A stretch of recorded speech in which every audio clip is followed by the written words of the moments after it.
Halo, selamat pagi anak-anak. Salam sehat, salam sejahtera, dan semoga Tuhan selalu memberkati kita semua. Anak-anak, pada kesempatan kali ini kita mau belajar tentang kalimat efektif.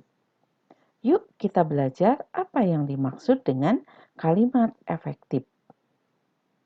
Pernahkah anak-anak berbicara atau berbincang-bincang dengan teman, tetapi mereka tidak memahami apa yang kita bicarakan? Nah, itu menandakan bahwa kalimat yang kita gunakan saat berbicara dengan orang lain tidak menggunakan kalimat efektif. Sekarang, apa yang dimaksud dengan kalimat? Kalimat adalah rangkaian atau kumpulan kata yang minimal memiliki subjek dan predikat, dapat berdiri sendiri, serta memiliki makna yang lengkap. Ciri kalimat yang pertama dimulai dengan huruf kapital. 2 diakhiri dengan tanda baca, misalnya titik, seru, atau tanya. Ketiga, minimal terdiri dari subjek dan predikat. Nah, apa yang dimaksud dengan subjek? Subjek adalah pelaku atau kata benda dalam sebuah kalimat. Subjek bisa berupa nama orang, hewan, tumbuhan, kata sapaan, dan kata benda, serta lain-lain. Contoh, Dayu menggambar hewan. Kata Dayu merupakan pelaku dalam kalimat tersebut. Sekarang predikat. Apa yang dimaksud dengan predikat? Predikat adalah perbuatan atau pekerjaan yang dilakukan oleh subjek. Predikat bisa berupa kata kerja atau kata sifat. Contoh, Mega sedang menggambar awan sirus. Predikat dari kalimat tersebut adalah sedang menggambar, ya, sedang menggambar.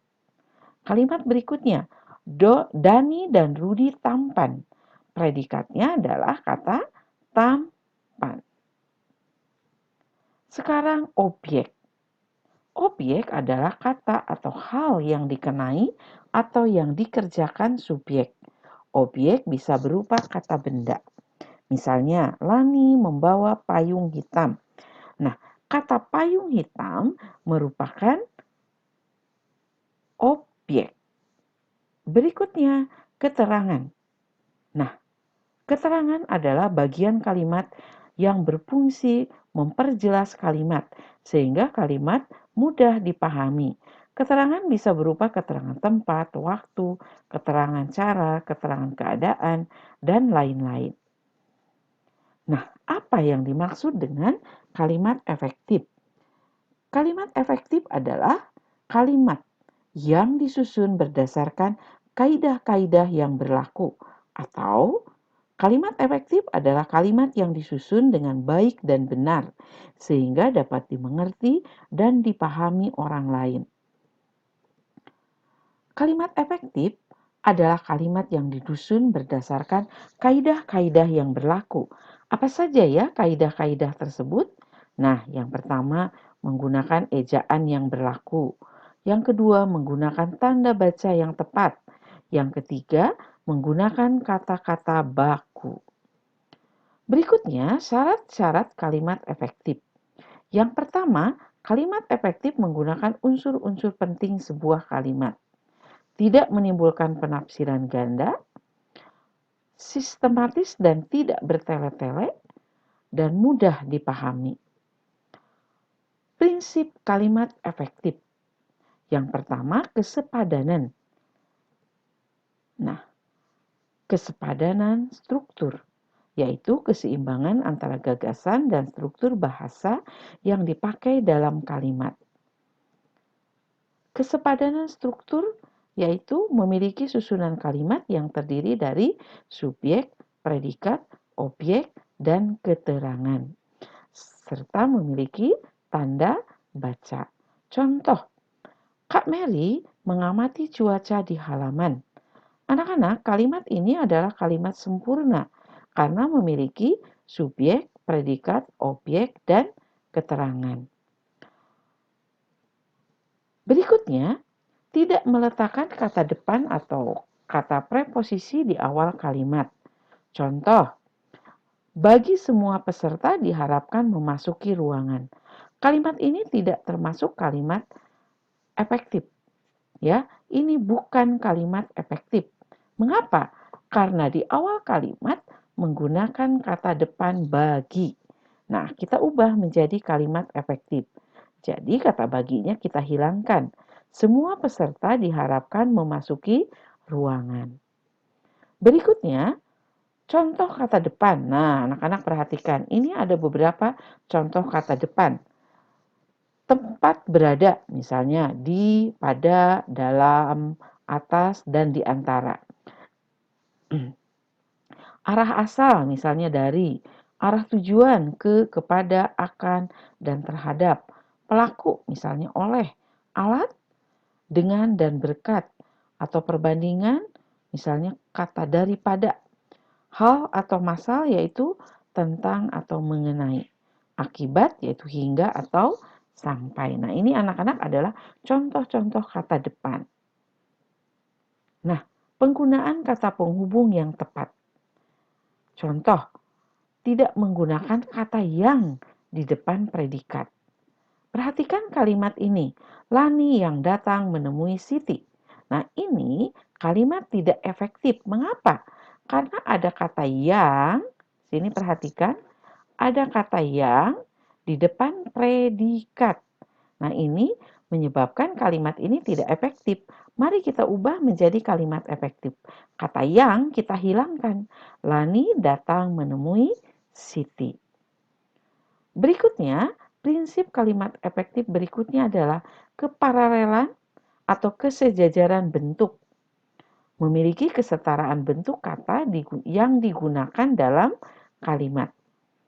Misalnya, hal ini menyangkut imbuhan dalam kata-kata yang ada dalam sebuah kalimat. Kalimat efektif harus memiliki imbuhan yang paralel atau konsisten. Nah, contoh, cara mencegah penyakit demam berdarah dengan menguras, mengubur, dan penutupan. Coba anak-anak amati. Di sini menggunakan imbuhan me. Yang kedua mengubur me. Tetapi pada kata yang ketiga penutupan.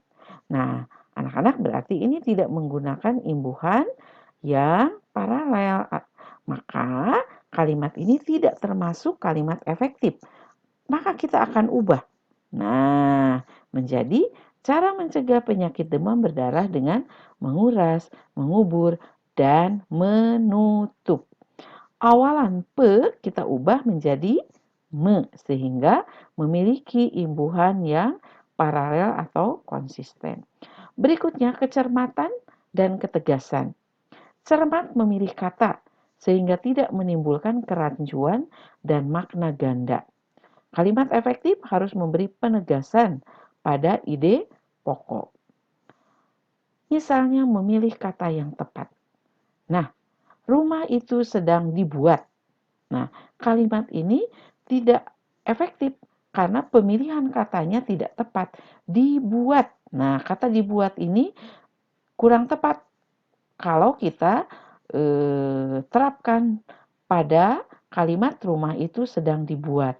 Tetapi akan menjadi kalimat efektif bila kata dibuat diubah menjadi rumah itu sedang dibangun. Membangun rumah. Nah, bukan.